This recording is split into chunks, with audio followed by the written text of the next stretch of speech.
And we are back with Lisa Waterslane in the studio. She comes each week with your garden questions. Just what are your neighbors seeing throughout the neighborhood?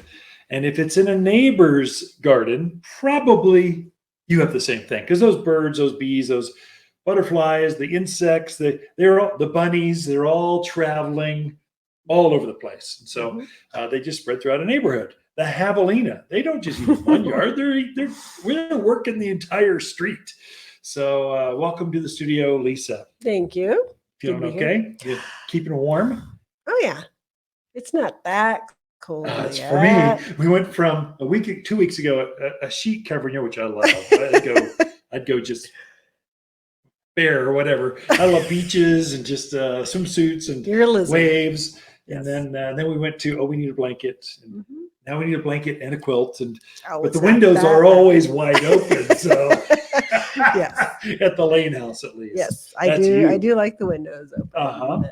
Yeah. So I kind of like it. Get up in the morning. It's cooler. Have my cup of coffee. Yep.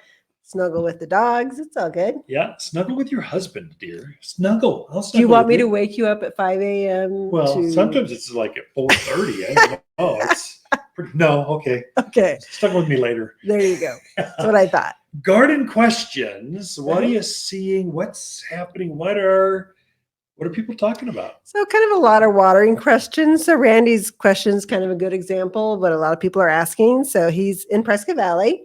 He shut off his irrigation system just with all the rain that we were having. He knows we're going to start drying out, maybe. Maybe start drying out. He wants to know on a landscape that's about 2 years old, moving into fall, how frequently should he be running his irrigation system? Yeah, so you're probably watering a 2-year-old landscape, maybe once a week.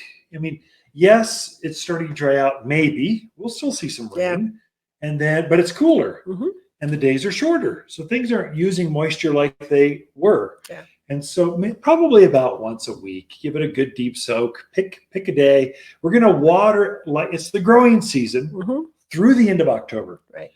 November, we shift it back to about twice a month. So you're still watering through winter, but you're at least a month and a half out before that happens. And so keep moisture in those landscapes. The fear is those folks that didn't cut back their irrigation. We're hearing stories of 2, 3, 5 inches of moisture in a landscape in a week. That's a lot. So 1 inch of rain will penetrate approximately 6 inches of soil. That's rough math. Okay, if you're up near Granite Mountain or more granity kind of soil, sandy soils, it'll penetrate a little bit further. If it's clay, maybe it's only 5 inches instead of 6. But that's a good way to think about it.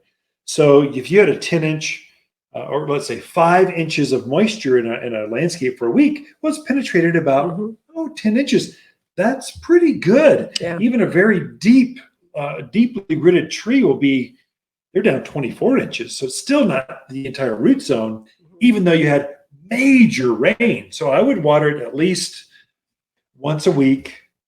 I would say it's something you can do right now, Randy, especially in Prescott Valley, because you have had a lot of moisture out there. And no nutrients in your soil, fertilize. Give it some nutrients, some 744. Come see us, get a bag of 744 all-purpose food. It's an organic, granular food. Fertilize everything in the yard, and it's going to bring out that color. It'll make those aspens, the maples pop at them. It'll green up those evergreens so they really have that rich blue, rich greens. That's going to be probably even more important. Those folks out in the valley areas than water. Okay. So yes, not time to stop watering. No. In November. Wait till November. Right. So yeah. Right. Okay.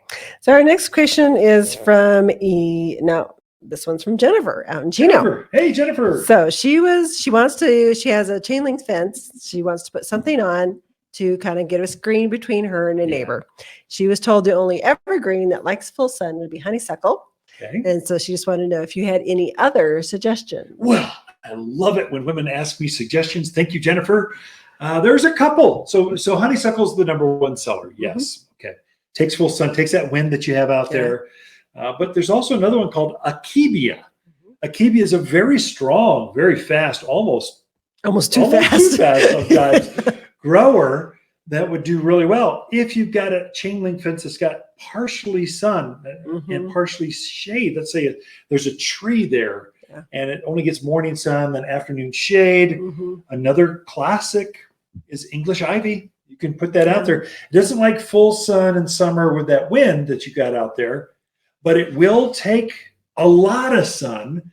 It just gets a little burned in the summer, June, July, before the monsoons come, and then it's glorious. So if you got any shade at all north side of your house, you could take a section of it, go English ivy, then go a section and go honeysuckle, then go a section and go akebia, and it would be beautiful. Advice I can give you is don't go plant one, then another different one, then another different one. Think in odd numbers. Take 3 honeysuckles and put them one per 8-foot section, then change it to honeysuckle 1 per 8-foot section, then change it to 1 per 8-foot section of akebia. That way you get blocks of beautiful vines showing up, and it will look more natural, more like a secret garden than it is than just haphazard. I don't know, just something I've seen that seems to work for folks. Okay. Any suggestion? Anything you got? I mean, for evergreen, it's hard. You know, there's lots of really great vines, but they go dormant in wintertime. Yep, most of them do. So the most famous of them here locally is trumpet vine. It's got that great big red flower that hummingbirds just love. So that's one that you could do and sprinkle it in there, but it is deciduous, but don't commit the whole row. Just have some green, then put some flowering things, and then put some more green. So there's a way, especially those big properties out there. She's probably talking 100 feet of vine or fence. So 1 per every 8 foot or 1 per panel seems to be a pretty good mix for most of your vines. Right. Okay. So Ava feels like some of her spruce and pine have just kind of faded in color. They just don't have that big rich color that she's come to expect. How would you go about getting that color, that richness back in? Yeah, what happens is, especially your evergreens are more sensitive. So you've had a lot of rain, you've irrigated more than usual. And so it has flushed all those nutrients that you've had wherever you're at, Ava, that's flushed all those nutrients out of the ground. And evergreens really benefit from minerals. So they really like iron and sulfur and aluminum and magnesium. They really benefit from these. So 2 things. 1, get a well-balanced food that has your minor trace elements. I would suggest, but I'm very biased because I know local gardening and I made my own food for us. It's all-purpose plant food. It's cottonseed meal, it's bird guano, and all of those nutrients that we're talking about, it brings that color out. It's amazing how it works. Evergreens think they've died and gone to heaven. It's like a steak and potato for evergreens. But in addition, if you really want that rich silver coming out of those Colorado spruce, the bright colors of that bright blue coming from those Arizona cypress, in addition, at the same time, do this right now. So now before Halloween, fertilize that all-purpose plant food and aluminum sulfate. Oh, they love aluminum. So it's actually aluminum. Plants will actually absorb it, and they'll put a coating, this real rich, deep, kind of 3-dimensional color over the foliage that gives it that rich color. And it'll look like a brand new plant at least by next spring. So that new growth next spring is going to be whoa! I can't believe those mountain gardeners. What were their names? Where are they from again? They're so smart. It'll be amazing. But all-purpose plant food, aluminum sulfate, it'll be a game changer. So Jeff, good questions this week. So Ken and Lisa Lane, the mountain gardeners, will be back with more right after this.